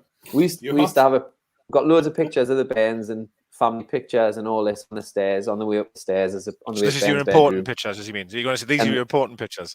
And the last picture, just before you get on the landing, was Sir Les, and every day I'd take the Bairn upstairs. Then I should say like, "Night, mommy, night," and I'd be like, "Night, Les." You know, every night I used to tell her to say good night, Les Ferdinand. And she came in the other day and she was like, oh, there's Les. And I was like, Yes! There's Les. So What a his memory will live on with me forever. There's a photograph. What he hasn't tell you is it's a picture of Les Dennis, you know. It's not Les Ferdinand. Brilliant. Absolutely brilliant. They're onto me. There's a photograph you definitely would have seen. I'm sure it's the Charity Shield, I believe it is, where there's just a kick-off and it's Shearer and Ferdinand are standing ready to go. Aye. Oh my God, that's just unbelievable, that photo. Just the best strike force you could ever want, like at that time. Speaking of obviously Macdonald and price tags, and Shearer went for 15 million to Newcastle, and what would that front two? What would they be worth today in modern football? And now we're harking back a little bit. Billions. I think it's definitely worth attention. I think. A couple of shouts for Andy Cole, and a couple of people asked about Andy Cole, and he was from Nottingham. One day we spoke about that today. He started his career at Arsenal and Fulham. I think this is probably the first time we've had respect for our choices. I think there's not that we've had a boatload of prominent London players, but I think we've got some really, really good selections today. So, and I think as well, somebody just mentioned there, I think I might have put it on there, Dan. He showed his class when Shearer came and letting him have the number 9 shirt, the hallowed number 9 shirt. So I think that just shows the measure of the man, and I think who he is and what he was to a lot of Newcastle fans of that era. And again, I mean, he's probably a bit more known than Rob Lee in terms of because he was a prominent striker and you can YouTube his goals and whatnot. But he probably is a little bit, some of our younger viewers perhaps would, they would benefit from having a look at a bit of a Sir Les compilation before you make your vote, because he was just an absolute phenomenon and probably played at an unfortunate time for strikers, really, because we had a lot of great England strikers, Shearer, Sheringham, Ferdinand, Fowler, Ian Wright. Ian Wright. He played in that era where it was you would struggle to think, right, God, who we're going to play up. So much to choose from up front, but yet we still didn't qualify for the World Cup in '94.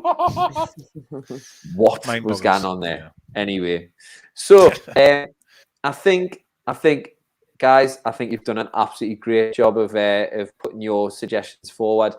The poll will go on 2 polls that run for about 24 hours, and we'll see who comes out on top. We'll try and beat our target. Last time, I think it was about 500 odd votes, so hopefully we'll get a few votes on that one. And as ever, if there's been some glaring omissions, then please feel free to stick your suggestions on there. But from the feedback we've just seen there, it looks like we've got a little late shout, a little bit of mischief making from Michael here. No mention of Dennis Wise there. So I think we can all see you next Tuesday on Dennis Wise. I think we'll just say that. Yes, so just before we finish, a few mentions of this man's name in relation to, significant day today in the history of Newcastle was Andy Cole. Now, Deka, I don't want to make you too upset, but today marks that day when he was sold to Man United, and it was probably many people of our era. I cried. I'm going to tell you, I cried my eyes out. I was fucking devastated. Andy Cole leaving. Deka, without getting too emotional, your sort of memories of that day and that moment. And well, obviously, of course, everyone probably say a parent is obviously my dad was the reason why I love Newcastle.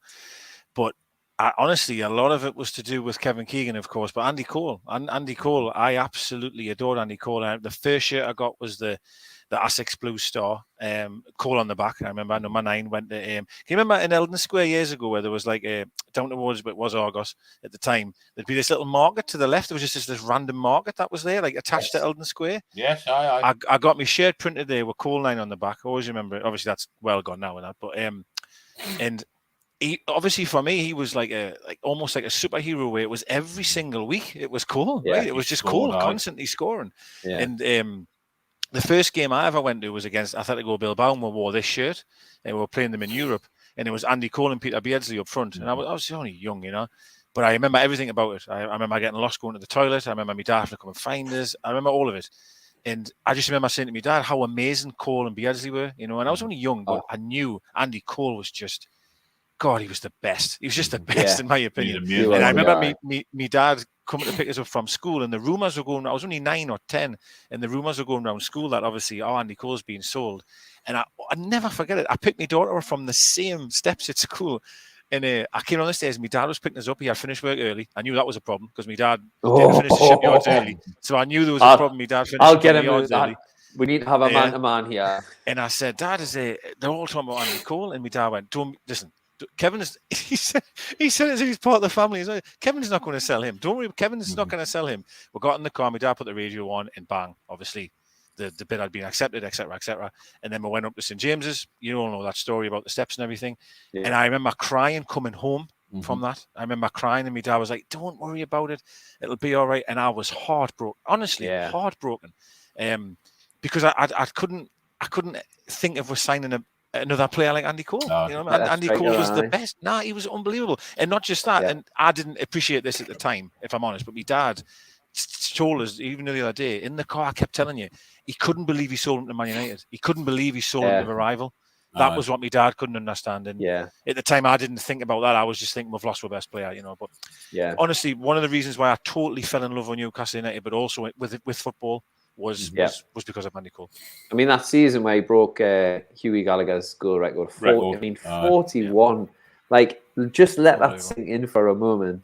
We're looking at Chris Wood, and not to pile on Chris Wood here, but we're like hanging my hat on a player who might get 10 goals in a season, I mean, nobody's wore cycling shorts like Andy Cole used to wear them. Oh, I used to wear them. I used to wear cycling shorts. I honestly did. Yeah. Honestly, I did. Yeah. Honestly, would look like a fancy cycling shorts, Razza. Whoa. Hey, behaviour. I was a lot slimmer, I was only fucking 10 or something.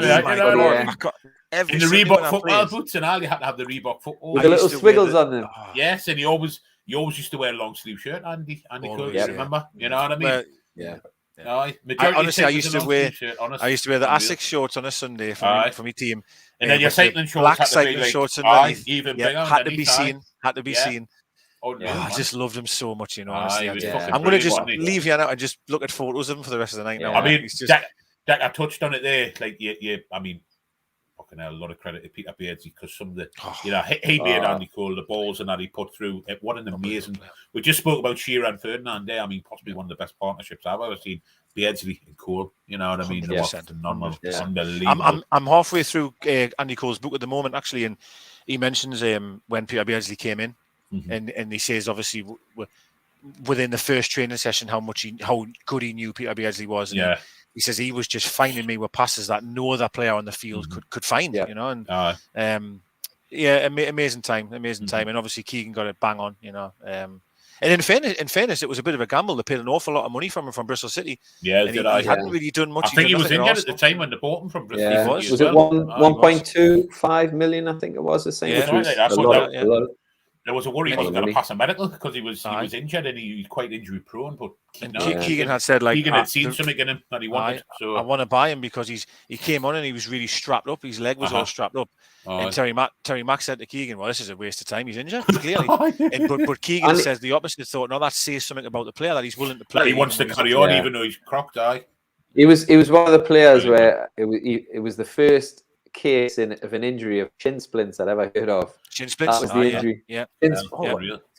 I loved him that much. I wanted shin splints, Roger. I loved him that much. Give me shin splints. Can I have shin splints? That's Christmas. Can you get them on DHG? Shin splints. Shin splints. Oh, brilliant. I know there'll be some young lads on watching tonight, or lasses, of course, but just go and watch a highlight reel of Andy Cole, man. Like, no, I think I was only 6, but I can't remember him at all. But I did. I could play. And the song was brilliant now. And I could play it on the keyboard. So that's the only thing I can contribute to this combo. Loved him so much. And of course, the went to Man United and started singing anti-Keegan songs from Wembley. Yeah. And obviously he went to Gillespie came this way, and Gillespie, perhaps Kevin Keegan was trying to be a bit canny and look to the future and see if maybe he thought Andy Cole these shin splints might be terminal, similar for his career, but who knows? In Anyway, fairness, so, I've read stuff about. Sorry to interrupt there. Apologise. no. About Gillespie and I think it was Paul Scholes. Sorry, apologise. Gary Neville. Sorry, Gary Neville and Paul Scholes. That when them heard that Andy Cole was coming in, they were obviously buzzing that he was coming. But they actually passed Gillespie on the stairs. I've heard when he was leaving, and they were like, "Whoa, what on earth's going on here? We can't be losing you." Like, do you know what I mean? So obviously Keegan always says as well that it was the 7 million, but having Gillespie was a huge part of the deal. But good memories. Though. I suppose that's football. Sometimes it doesn't. I remember I went to Man United and when Andy Cole scored against for that, really hurt. That really hurt. I mean, he came. I think he might have scored a hat trick in the game, and actually Tamuri Ketsbaya randomly was sat behind us, and he came over and he kind of did this like, and I was like, "Oh, I used to love you, now I hate you." You know, it was like, oh, he ripped apart that game. I remember it was awful. He did. Keegan took a lot of shit in the press that time because obviously it was you imagine it now with social media how bad that moment would have been for any manager. For any manager, you sold your best player and he scores that trick against you. It's tough. It's tough. Really bad. So, he's not even a Cockney, so we shouldn't be talking about him. Exactly. But I think it would have been a miss if we hadn't given a mention on this day. So, you know, it was a big day in the history of Newcastle, and it kind of encapsulated how at the time box office we were. That the fact that, you know, Keegan would you ever get a manager on the stairs of the stadium explaining why he's let a player go? You know, like that was. Well, when you read Terry Mack's book, Terry Mack had said, "You're going to do what?" He went, "I'm going to go outside and speak to the fans." And Terry Mack went, "I'll go on and I'll just wait here." Terry Mack there was thinking, "I'm fucking cold out there." Keegan does admit that. Keegan says, I came out and thought they were all with us, and I turned around, I was on my own. I was on my own. Stand there. Brilliant. Bring it back up next time, Keggy. So that brings us to a nice end. So we've got plenty going on. I think Chris is doing a match preview for the Villa game. Well, I suppose we'll get a quick score prediction just before we finish. So, Laura, what do you reckon for the Villa game? What are you going to go with? 2-1 us. Razza? 3-1 United. Come on. You did. Deka? I'm going to say I was Laura. I was thinking 2-1. I think Andy Cole's going to get the first one. No, I think 2-1. I think 2-1. Yeah. Let's be positive.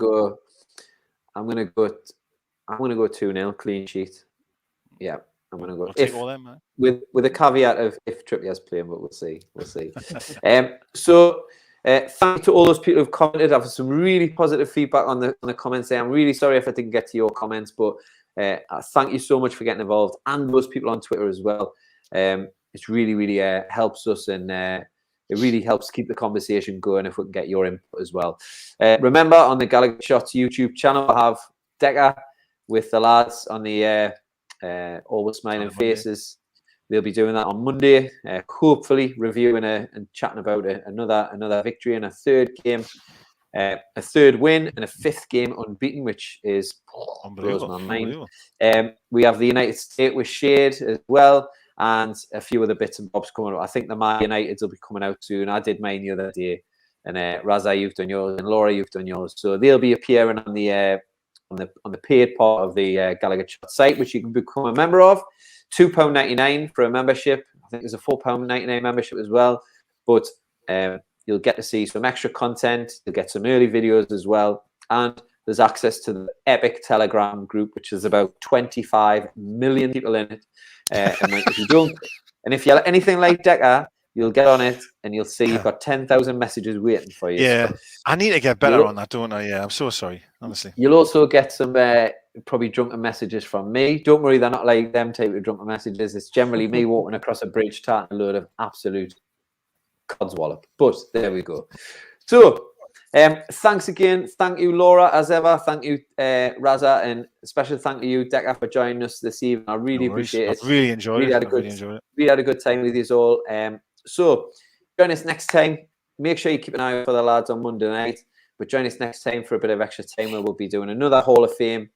I wonder what I'll come up with next time. I'm thinking maybe it's French players, but we'll see. So thanks again.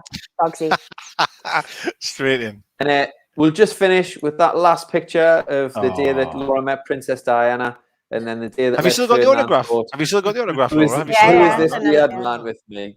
Love it, love it. So if we could all give a little wave and we'll say good night, and everybody have a great weekend. Wherever you're watching the match, whichever country, whichever stadium, whichever seat, enjoy it.